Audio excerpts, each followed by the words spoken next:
Ladies and gentlemen, boys and girls, children of all ages, welcome to the channel. Here today to discuss about AEW Dynamite April 6, 2022 review. I gotta say, guys, this episode of Dynamite was actually good. Most of Hour 1 was the best part of the show. Hour 2 kind of lost its momentum until the main event with that ROH Tag Team Championship / AAA Tag Team title match between FTR and the Young Bucks. That match was 10 times better than the match they had the first time around. Way better. Great stuff between these two guys. Definitely deserve to be the main event of this episode. We also got to see the Hardy Boys. They finished their match off with Butcher and the Blade, with Jeff Hardy doing an amazing swan-time bomb off the top of a ladder through a table, which I think was the Butcher on that table, and he landed on top of him for the victory. That match was okay. I'd have to say the second best match on the card besides FTR and Young Bucks was Adam Cole and Christian Cage, which opened the fucking show. This, I have to say, folks, was probably the best match that Christian Cage has ever had in AEW at this point. Better than Kenny Omega, better than anything he's done.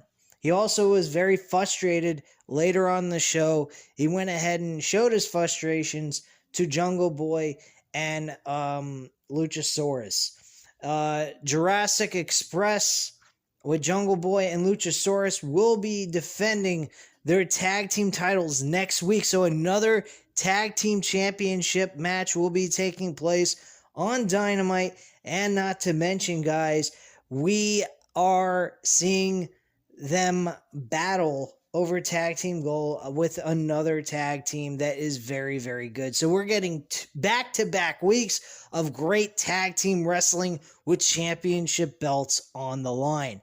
Not to mention Samoa Joe had his debut tonight. Did a good job against his opponent, Max Caster. He ended up defeating him pretty dominant. He was pretty dominant in that match. Max Caster looked like a fucking enhancement talent. Outside of the promo work he did going to the ring, cutting a rap on Samoa Joe, talking shit about him being injury prone, masturbating, and also being an X Division wrestler in TNA, and having NXT lose to AEW while he was the world champion of NXT was some of the insults that Max Caster delivered in his promo, which I thought was absolutely fucking hilarious. But wasn't hilarious was Samoa Joe beating the shit out of Max Caster afterwards. So he managed to get a victory there.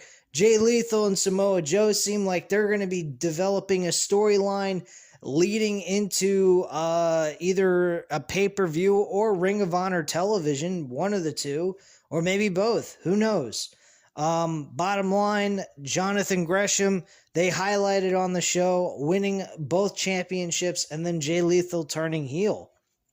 That was very interesting. I think Jay Lethal will challenge for the Ring of Honor World Championship and will lose to Jonathan Gresham.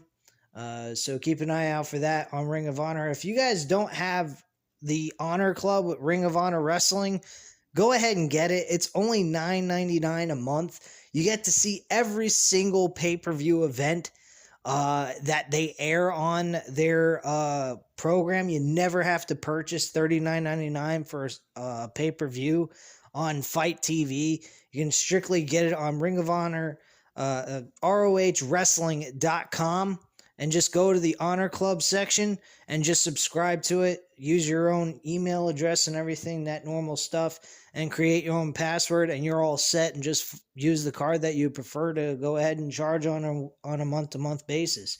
That's what I do with my with my credit card, and so forth. So, and I get to see every single event. So again, guys, if you guys are at all interested in me doing a review on off of pay-per-view of the week series discussing about Ring of Honor pay-per-view event, let me know in the comment section down below. I'll definitely do it.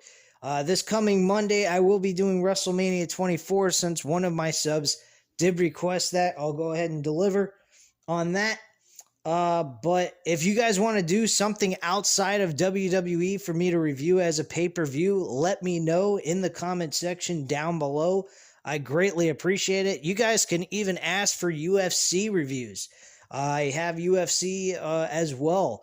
So if you want to know, you want to hear me do a review on UFC, on a major event that took place that you guys remember, let me know in the comment section down below. I'll definitely do that.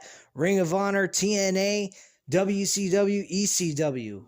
We can do other reviews than just WWE pay-per-view. So just giving you a heads up on that. I haven't heard anybody do something that's outside of WWE, which I find a little bit weird, but whatever. And I can also do any AEW pay-per-view you want me to do. I've covered them, and they're most recent anyway. I mean, the oldest is like 3 years, but if you guys want me to go back and revisit an AEW pay-per-view as well, you can go ahead and request it. By all means, I have access to it. So let's go ahead and continue on with this review. The first thing that took place was Adam Cole and Christian Cage. Adam Cole won this match, but a very close match, may I add. This was a very good match between these two guys. They opened the show in great fashion. Christian Cage looked amazing in this match, and he showed up big time. This reminded me a lot of his match with Randy Orton at Over the Limit in 2011 when he was going after the World Championship after Randy Orton beat him for the world title after having it for like 2 days. Of course, the thing was originally done on a Tuesday and it aired on I think a Thursday or Friday or whatever. But yeah, that match reminded me of a kind of a style of Randy Orton and Christian, is what I saw in this Adam Cole Christian Cage match. Adam Cole ends up picking up the victory. He then has the Red Dragon come down to assist him in attacking Christian. And then the Jurassic Express come up out of nowhere and make the save. But then Hangman Page, there was a 3-on-2 attack at this point, and they attack them. And then Hangman Page comes down, and this brings about the confrontation between Adam Cole and Hangman Page. Almost called him Adam Cole as well. But anyway, yeah, Adam Page went ahead and made the announcement that next Rampage, not this coming Friday, but next Friday, which will be live, will be for the World Heavyweight Championship in a Texas death match. Now, don't get me wrong, I think it's great that they added a stipulation to make things a little bit different this time around, but let's be honest, didn't this match happen recently with him and Lance Archer? I think that's a little redundant. Maybe they should have done an Iron Man match for the entire Rampage episode and do 1 hour of them wrestling over the championship. That's something I would have done. I mean, then you wouldn't have to worry about booking anything. You get the crowd to see an entire hour of a full-fledged world championship match. Something totally different on AEW television, but hey, if that's what they choose to do, that's what they choose to do. But yeah, I'm looking forward to the match. I don't think the match is going to be bad, but I just think come up with something else than just a Texas death match. But yeah, we're getting that match next Friday on Rampage. That will be a live edition, so don't miss it. I'm not. That's going to be a good fucking show. The next segment after that, next match was actually Samoa Joe versus Max Caster, which I've already discussed. Samoa Joe dominated this match and walked away with the victory. Afterwards, Jay Lethal and Sanjay Dutt were on the Titantron. They went ahead and pretty much said that they were going to give a welcome party to Samoa Joe to coming to AEW and so forth. So I believe they said they're going to be doing that next week. We then had Shawn Spears versus Shawn Dean in a one-on-one match. This was actually a pretty entertaining match. Most of it was entertaining because of what Wardlow did later on in the match. Wardlow was caught going ahead and walking backstage, trying to get to the arena, inside the arena, and he was throwing security guards all over the place, beating the living shit out of them practically. And then at that point, he went ahead and got inside to the inside the arena and moved down the walkway where the fans were, and Shawn Spears was distracted, and MJF's reaction once again was priceless. Also, speaking of MJF, he came out after that in the beginning of the match, walked up to the commentator booth, and grabbed Tony Schiavone by the shoulder and said, "How you doing, you old prick?" I'm like, what the fuck? And the fans are starting to cheer for him. They weren't booing him in any capacity. He's gaining a lot of momentum and popularity with the audience. They truly know that he is a prick, but they still love him no matter what, because he delivers on what he's trying to do. He is trying to entertain the audience by being a heel, and he does a fantastic job on that. And I appreciate him consistently staying in character when he's in front of cameras or in front of actual people that don't know him personally. So kudos to him on staying in character no matter what, keeping kayfabe alive and well.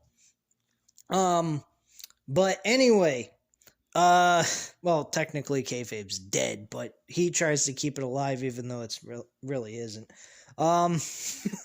But anyway, Shawn Spears is distracted. He gets rolled up and loses to Shawn Dean, and Shawn Dean pulls the victory out of his ass.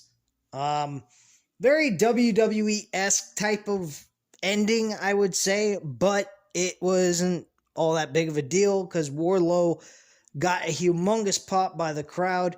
They are really getting behind Wardlow as well. This whole situation has been working out very well. My only issue is the aftermath. What is going to happen to Wardlow and MJF? Who's supposed to get the victory? And if Wardlow suffers a loss to MJF, why, that might hurt Wardlow a little bit. Not that it would damage him permanently, but then again, it wouldn't help him elevate to a world title main event type status. Personally, I think they should have kept these guys all together. I don't think they should be separated in any capacity. I think Wardlow gains from this a lot faster by staying with MJF than being his enemy, personally, because Wardlow could end up doing what Batista did with Triple H back in the day. But unfortunately, they're going a little too soon on this idea, I think. But only time will tell on how they manage to get Wardlow out of the situation where his, momentum doesn't get kind of, fucked over in this situation by having him compete and work in a program with MJF. Because MJF needs a win, and MJF cannot suffer another loss after a big program with CM Punk. Speaking of CM Punk, he never showed up on the show at all, which was surprising. So I guess because they're focusing on the World Championship with Adam Cole and Hangman Page, there was really no necessary need for CM Punk to actually be on the show to begin with. So that's my assumption there. The next segment on the show was Kingston, Santana, and Ortiz actually end up beating the shit out of JAS as the next segment. So we end up seeing that, and then eventually we have Eddie Kingston, Santana Ortiz showing up in the middle of the ring, cutting a promo on Jericho Appreciation Society. Basically, the whole situation is it's going to take a whole lot more to put them down for them to stop going ahead and attacking JAS. They called them J Bitch Society, Jericho Bitches Society. So they Ortiz went ahead and just stated at the end of all this that they would like to do a 6-man tag team match between the two factions and have war next week on Dynamite. Also, MJF also requested a match with Shawn Dean next week as well. So next week's got a lot of matches planned already in this episode. In just an hour or an hour and 10 minutes or so going into it.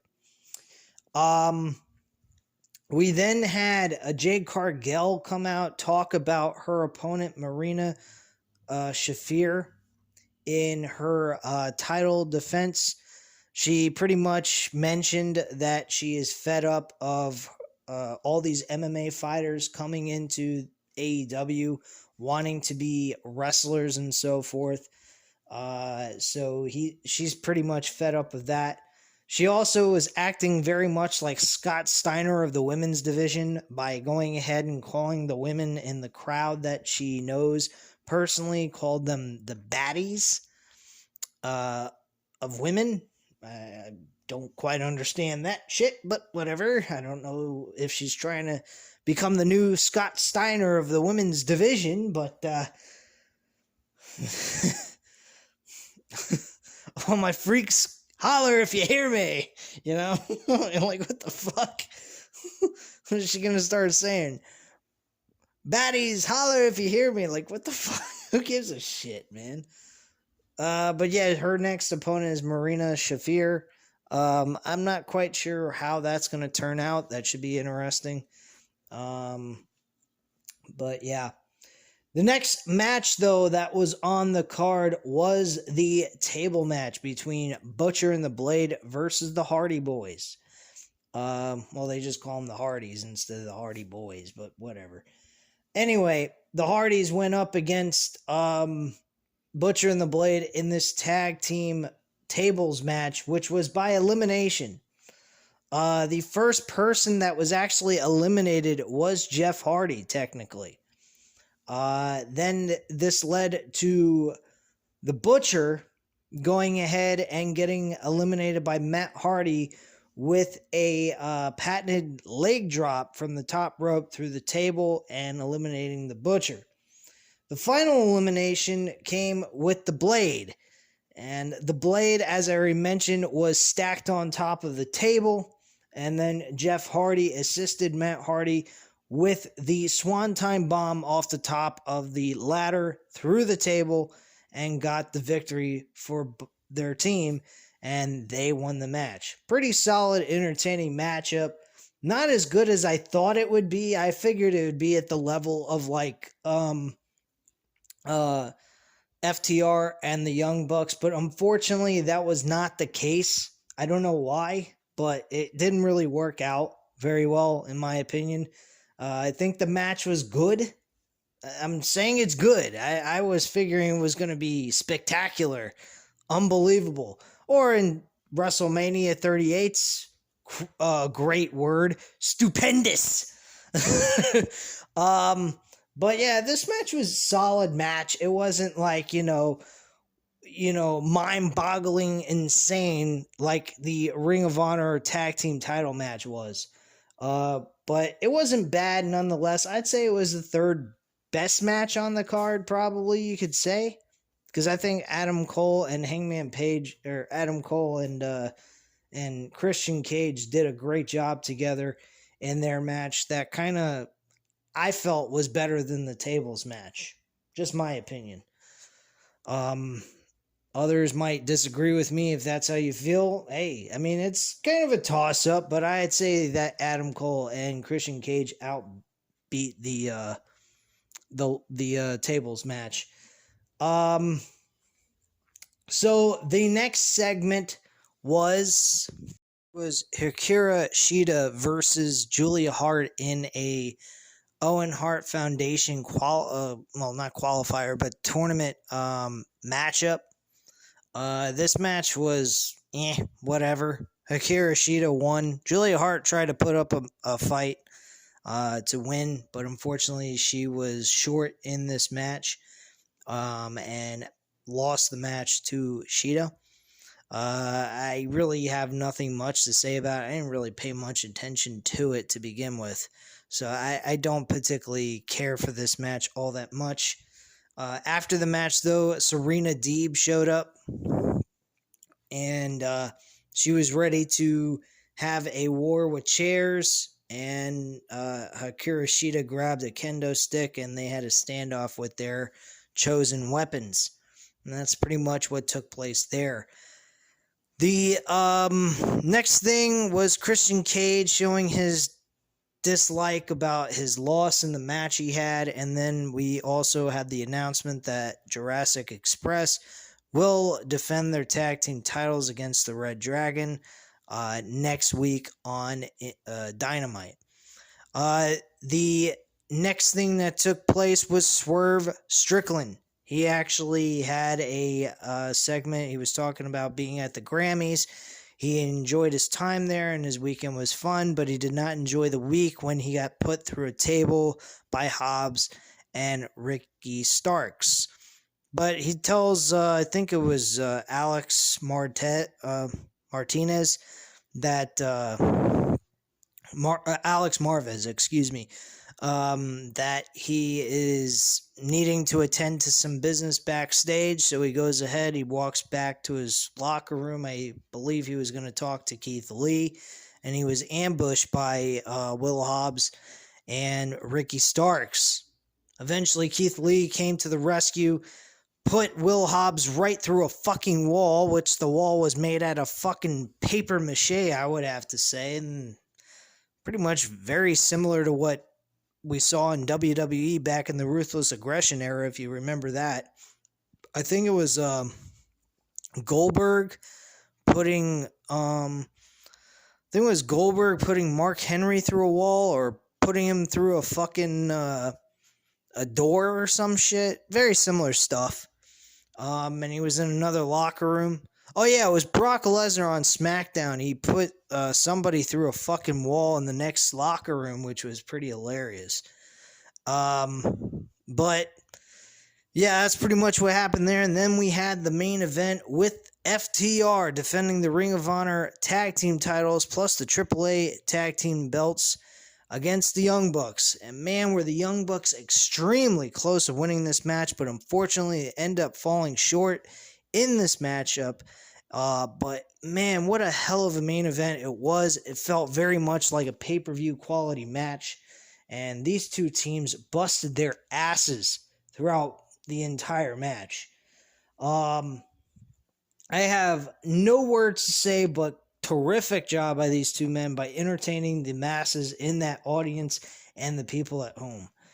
If you were not entertained by this championship match in the main event of Dynamite, you got a fucking problem. Or you just don't like wrestling.